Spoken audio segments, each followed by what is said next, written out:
Yang pertama, kalian blok dulu data yang ada di Excel, lalu pindahkan ke aplikasi SPSS-nya.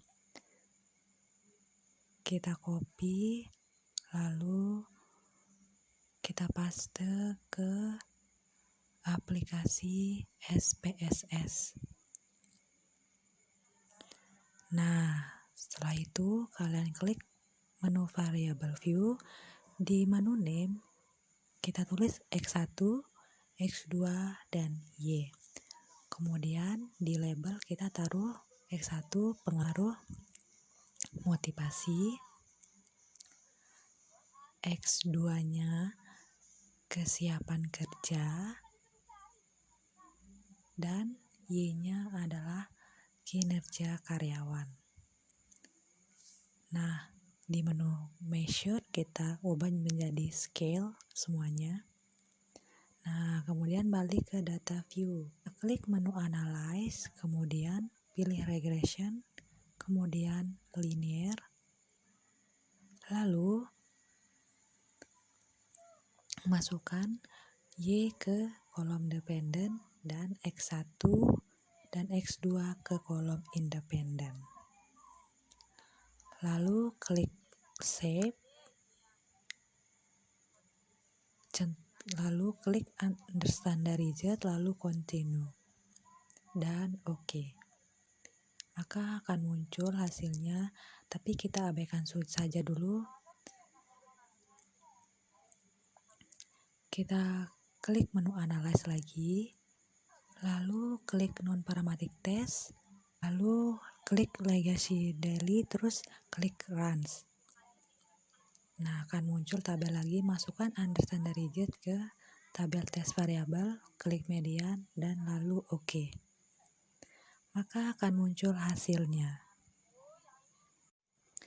Nah, jika nilai asymmetric 2 lebih kecil dari 0,5, maka terdapat gejala autokorelasi. Nah, dan sebaliknya, jika nilai asymmetric 2 lebih besar dari 0,5, maka tidak terdapat gejala autokorelasi. Nah, jadi kita bisa lihat di sini bahwa nilai asymmetric 2 Taillet sebesar 0,134 atau lebih besar dari 0,5. Maka dapat disimpulkan bahwa pada model regresi tidak terdapat gejala atau masalah autokorelasi. Nah, selanjutnya kita akan masuk ke uji multikolinearitas dengan menggunakan metode FIP. Langkah pertama sama seperti yang tadi, kita blok data yang ada di Excel, lalu kita copy dan kita paste ke aplikasi SPSS-nya.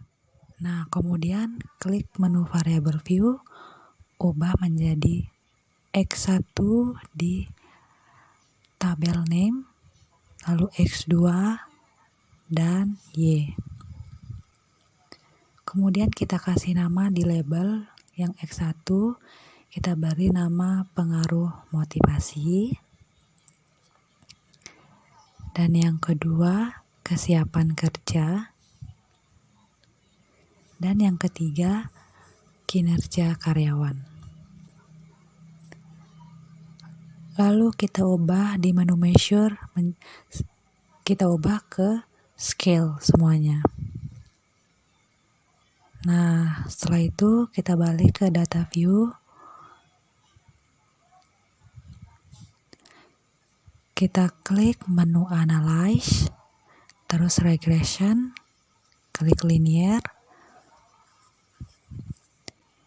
masukkan variabel Y ke dependen dan X1 dan X2 ke independen. Sama saja seperti yang tadi.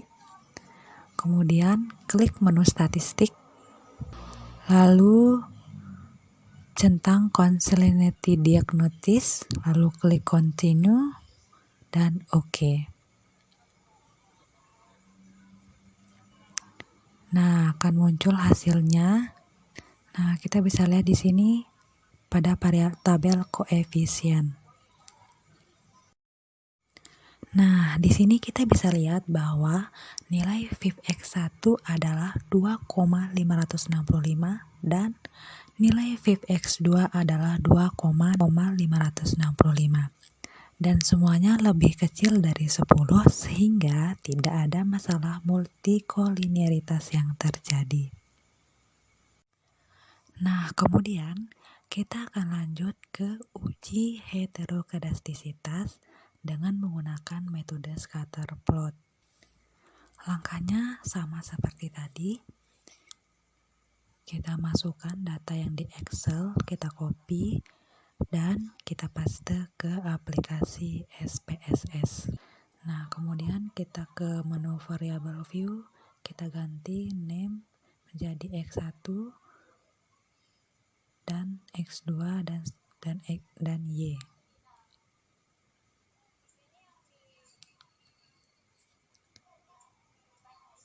Kemudian kita taruh di menu label X1 pengaruh motivasi,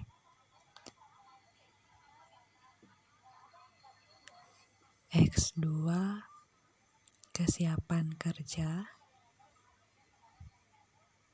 dan X3 kinerja karyawan. Kemudian kita ubah di menu measure, kita klik scale, semuanya kita ubah ke scale. Kemudian kita balik ke data view, lalu klik menu analyze, lalu regression, lalu klik linear, dan variabel Y ditaruh ke kolom dependent, dan variabel X1 dan X2 ditaruh ke kolom independent. Kemudian klik menu plot, masukkan JPressed ke kolom Y, dan masukkan JPressed ke kolom X. Kemudian continue, lalu OK. Kita tunggu hasilnya. Nah, maka akan muncul hasilnya.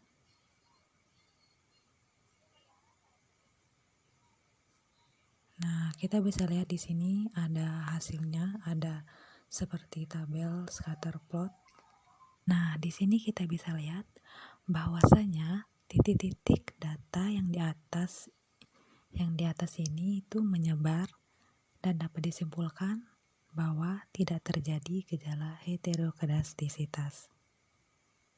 Selanjutnya, kita akan masuk ke uji normalitas dengan menggunakan metode Kolmogorov-Smirnov. Sama seperti yang tadi, kita masukkan data yang ada di Excel, kita copy, dan kita paste ke aplikasi SPSS.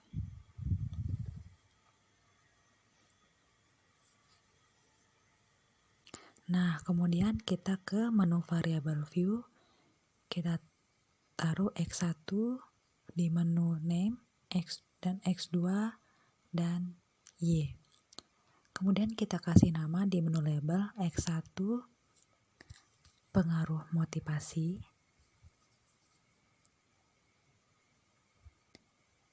X2 kesiapan kerja, dan Y kinerja karyawan.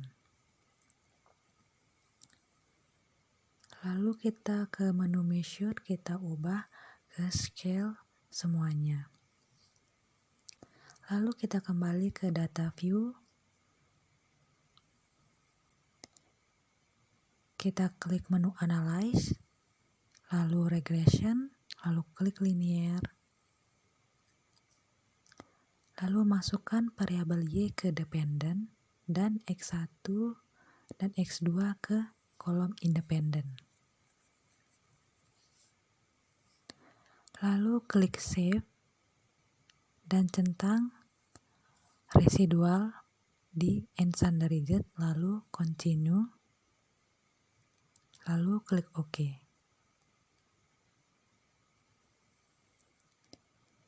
Maka akan muncul hasilnya. Tapi tapi kita abaikan saja. Kita kembali ke aplikasi SPSS, udah ketemu residual 1, kita klik analyze lagi.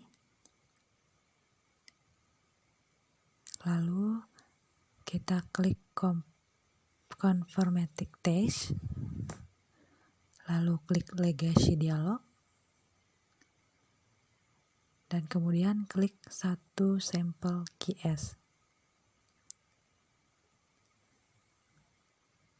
Lalu masukkan understandarized ke table variable list, ke tes table variable list, kemudian klik normal, kemudian klik OK. Maka akan muncul hasilnya. Di sini ada tabel sampel Kolmogorov Smirnov test. Kita bisa lihat di sini hasilnya. Nah, kita bisa lihat jika signifikan atau sig lebih besar dari 0,05, maka data penelitian berdistribusi normal. Dan jika nilai signifikan atau sig lebih kurang dari 0,5, maka data penelitian tidak berdistribusi normal. Nah, berdasarkan tabel output di atas, diketahui bahwa nilai signifikan Ashim sig 2 tailet sebesar 0,000 atau lebih kecil dari 0,05, maka sesuai dengan dasar pengambilan keputusan dalam uji normalitas di atas, dapat disimpulkan bahwa data penelitian tidak berdistribusi normal atau terjadi gejala normalitas dalam data tersebut. Nah, lalu cara mengatasinya adalah klik transform, klik convert variable, dan tulis SQRT pada kolom target possible SQRT underscore X1.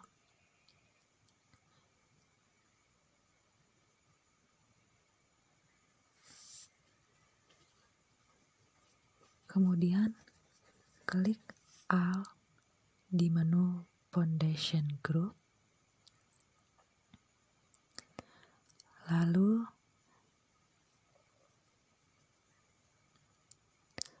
cari kata SQRT. Lalu kita cari kata SQRT.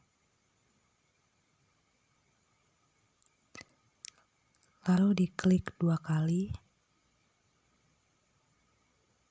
Nah, akan muncul di atasnya. Lalu masukkan X1 ke numeric equation, lalu klik OK. Akan muncul hasilnya, dan kita abaikan saja dulu. Nah, hasilnya sudah muncul, SQRT X1. Lalu kita lanjut, klik transform. Kita tinggal ganti X1 ini menjadi X2. Dan di sini juga kita ganti jadi X2.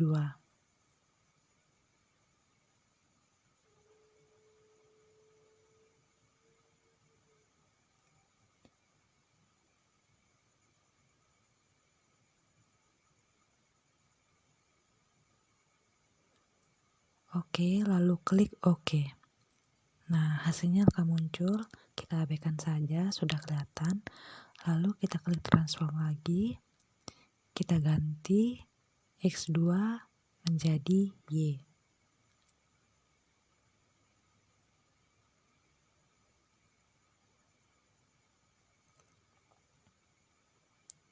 Lalu klik OK.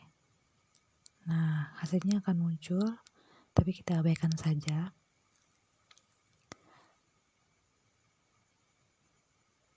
Lalu kita kembali ke menu Analyze.